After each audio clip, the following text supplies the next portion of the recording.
The Lakers taking on the Houston Rockets. Okay, let's get into it, Ime. Let's see what we're drawing up.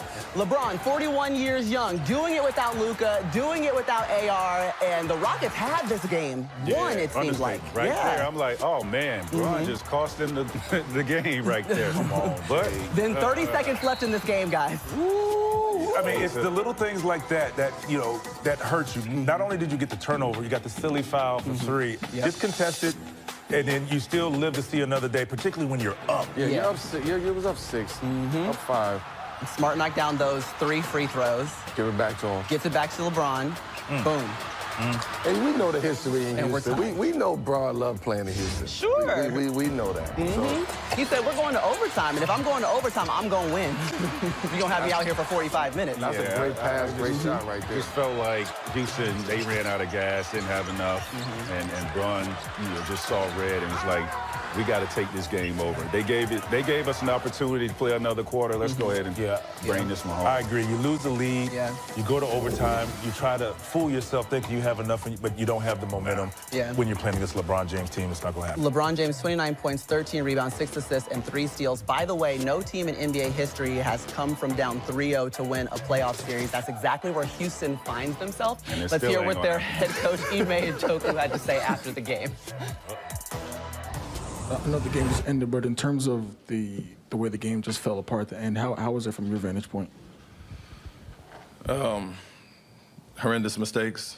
I don't know if you want to say youth or, scared of the moment or whatever the case, but yeah, you have a 6-point lead with 20 or 30 seconds to go, get a rebound, and just have to hold the ball and get fouled, or it's basically a 1-on-4 and we throw it away. To combat it, make it worse. Foul, a terrible foul on Marcus Smart to give him 3 free throws. Next play, backcourt, you got it. Double's coming, you try to split it instead of throwing it to Alpi wide open. Another turnover, and then James makes a tough shot. Then the final play, for the last shot, we don't run what was drawn up. All the above. Ooh, all of the above, some fire coming out of it. Seemed like Ime Udoka, as he's just going back through that series, the final 30 seconds of this game, he actually, right after the game, he made his team watch the last 30 seconds. He's talked about youth on some of the mistakes. I mean, like, what's your initial reaction from just hearing him at the podium after this one? He's not wrong. It hurt. That game hurt. That loss hurt. And you could see him as the game was going on. If you was watching the game, you saw him just going through all of the emotions during that last 50 seconds of that game. For him to sit there and say, I don't know if it's youth, I don't know if you're just scared of the moment, that's him as a former player, as a competitor, trying to figure out what is happening or what happened in that moment. You just cannot be up 6 with that short amount of time and lose the game at home. You just, even that turnover, you still come back, you stay solid, you make them take a tough shot, but you have to come out with that game. And you have to take your hat off to the Lakers and Marcus Smart for selling it and LeBron for making that 3. But you just don't give a team like the Lakers, a veteran team like the Lakers, that opportunity to close out the game. So that's a tough loss. When you have a performance from a trio of Jabari, Thompson, and Şengün all getting you 24 or more, you have to figure out how to win, particularly when you don't have KD there. And you have, like you said, you're up with the opportunity because they only had 3 bench points. So it wasn't anywhere else they could go.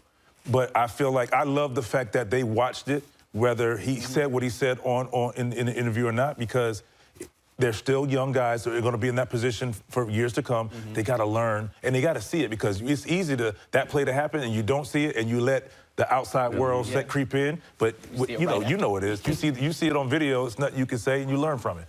Jabari will know now. Hey, there's nobody guarding me. Let me get up the court, at least get to half court, then hold the ball. Yeah, he panicked. And for what reason, I don't know why. Like, you comfortable having the ball in your hands. That's a frustrated coach right there. Really putting a game plan together without KD to go up against Bron and JJ and this team that has been, trying to slow down KD and these boys.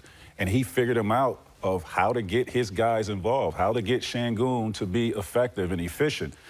And to lose in that manner, it took all the energy out of it. Yeah, right. It almost deflated. Yeah. But meanwhile, like you said, guys, KD out with a sprained ankle. It's his left sprained ankle, so we'll see whether or not he'll be able to play in Game 4. All right, you guys have been here at NBA Show on the Trailblazers.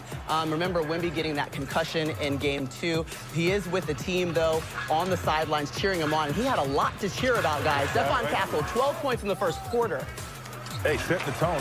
We talk about who's going to be that number 2 guy. They have a lot of talent. And this is the playoffs, their first opportunity, and they stepped up and accepted that challenge. I tell you what, though, man, Portland came out with a lot of aggression, with a lot of passion. And that young man right there, he is confident. And so is this one right here. Yeah, man.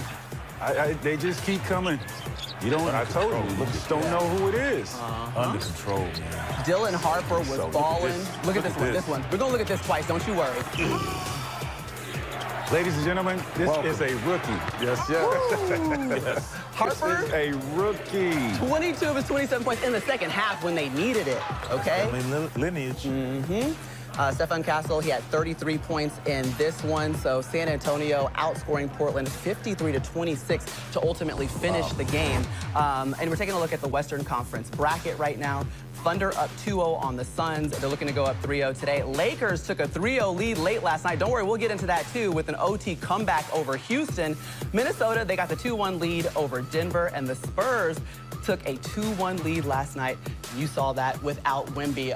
Let's talk about it a little bit more because we did know that this is a team that knows how to get victories without Wemby, but let's spend some more time with Stephon Castle, Dylan Harper, and what they were able to do as a 1-2 punch in this game against Portland. Well, these guys are extremely confident, right? And you talked about them having the experience with playing without Wemby this year. I think that's like 18 games. That's enough for these guys to understand what they need to do on both ends of the courts, right? So for me, I talked about it the other night. You don't know who it's going to be. Like, they have a roster full of guys that any one of those guys, it could be their night or it could be their quarter. If you go back last night and look at that third quarter, Dylan Harper was amazing in the third quarter. That was his quarter. And then Castle comes in the fourth quarter and closes out. And he has a big quarter. He has like 10 or 11 points in the fourth quarter. So when you have multiple guys filling up on the offensive end and they're relentless, you know, just stifling defense, when they put in this type of pressure on you, getting downhill in the paint, their guys making shots from the outside, offensive rebound, they flying all over the place on the deep. This is a tough team to beat. And then you add Wemby in the mix, what you gonna do?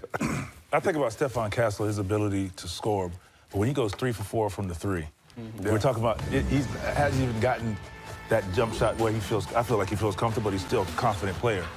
He's athletic, he's gonna get to the rim. When he gets this 3-point shot down like this, it's unstoppable. And it says a lot about their team. You have Wemby there defensively, he's a game changer. But now you have multiple guards. You have 3 to 4 guys on the Spurs offense that you said, you never know who's gonna step up. Oh, by the way, then there's Wemby as well. But we left 2 guys out that stretches the floor.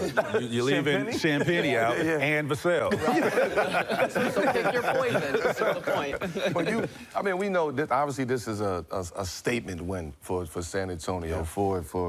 To go into Portland with that energy, that level of focus, and go take that game back from Portland, that says a lot about this Spurs team. It says a lot about the mindset. It also says a lot about just San Antonio culture, like Popovich's culture, right? Because it's always next man up. Wemby go down, Wemby is the best guy on this team, the best player on this team. Now everybody else steps up to the plate. Dylan had an incredible third quarter yesterday. As a rookie, to have that confidence, have that motor, and have the will to go out there and say, look, I can play this game too, and I also know you, Scoot, and Scoot, you know me too. So let's get this thing going, and also De'Aaron Fox. Like, let's give some credit to De'Aaron Fox, because a lot of people early in the season was saying they don't know how this was going to work with De'Aaron Fox and Dylan Harper. So now we're seeing everything coming to fruition, and these guys really like to play with each other on the court, and you see the influence that Wemby has on this team. Even when he's not there, these guys really enjoy playing with each other. I was sitting there watching that game last night in that third quarter, And I was saying to myself, yo, when is the last time we have watched a playoff game, like a pivotal playoff game, where the team is actually giving a rookie the ball and say, go get it? Yeah. They were giving Dylan Harper the ball in the third quarter. It's like, yo, go get it. It's your time. Absolutely. That's when you know they have all the utmost trust in that young fella to deliver. Mr. Johnson. And also, Shout I out want to to- give a shout out to one other guy. We mentioned a lot of guys, but we didn't mention Luke Cornett. Yeah. Yeah, he was Yes, big, go too. get it. Dude, Yeah. 14 and 10, like Yeah. that's the responsibility. No Wemby. Yep. Now you come in and yes, we look everywhere else, but 14 and 10, Yeah. giving them something That was like big that is big for them. Yes, and sir. that's a guy who's been Sure. to the mountaintop, so he understands how to play. the Stay game. ready. He did. So you ain't got to get ready. Had to play Good job, 30 Lou. minutes in the game with no Wemby. I mean, you guys are harping on it, but Harper, Castle combined for 60 points, shooting at 63% from the field, more than impressive. But let's talk about Wemby. Listen, he's still in the concussion protocol. As you guys saw, he was able to travel with the team. He did participate in shoot-around on Friday. He hasn't cleared the protocol yet, but Game 4 is tomorrow. So we'll see whether or not he can play. We, of course, want Wemby to feel and be healthy, but it was good to see him on the court. It was good to see him. Yeah. It was good to see him engaged. He was engaged on the sideline, talking to his guys, Yeah. rallying them up. We thought he was going to play tonight. I mean, last night. I really thought he was going to play last night. They proved us wrong, but they had the utmost faith in those guys, and they went out and they delivered that. And I think it's the big picture that they're looking at. Yeah. Sure. They felt comfortable and confident that they can win without him. They've shown it during the regular season, but regular season is different than playoffs. But I think they bought some time for the good. Now you have a healthy. You do. You know what I'm saying? For the long haul is what they want. Wemby as healthy as possible going forward. And when you can stack wins like this, yes, he's probably going to play the next game. But now, if they choose to, they can sit him another game. For Sure, yeah. Huge win, though, for San Antonio. Down by 15 in the third quarter, battle back, get the victory against the Portland Trail Blazers.